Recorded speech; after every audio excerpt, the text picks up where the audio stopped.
মাঝে মধ্যে ভাবি আমি কবে এত বড় হলাম। কিন্তু রোজ যখন মা আমাকে জিজ্ঞেস করে, বাবা একা হাতে সব ঠিকঠাক মতো পারছো তো, তখন মাকে বুক ফুলিয়ে বলি, হ্যাঁ মা, আমি সব পারছি। মাঝে মধ্যে আমি অবাক হই, আমি এত কিছু একা একা কিভাবে করছি, বিশেষ করে প্রতিদিনের রান্নাটা।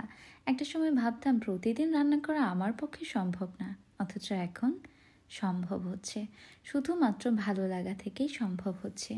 যাই হোক, আজকে রান্না করেছিলাম এগ ব্রেড রোল, যেটা রান্না করা খুবই সহজ। আমি প্রথমে সালাদের জন্য সব কিছু আলাদা করে কেটে নিয়েছি, এরপরে নিজে হাতে রুটিগুলো করেছি। ফ্রোজেন রুটি বাসায় ছিল, বাট আমার নিজের হাতে রুটি করে সেটা দিয়ে খেতে ইচ্ছে করছিল। এরপরে একে একে রুটিগুলো ভেজে নিয়েছি, তারপরে এক একটা ডিম আলাদা আলাদা করে ভেজে তার উপরে রুটিগুলো দিয়ে দেন রুটিগুলো আর ডিম একসাথে নামিয়ে উপরে সালাদ দিয়ে রোল করে ফেলেছি।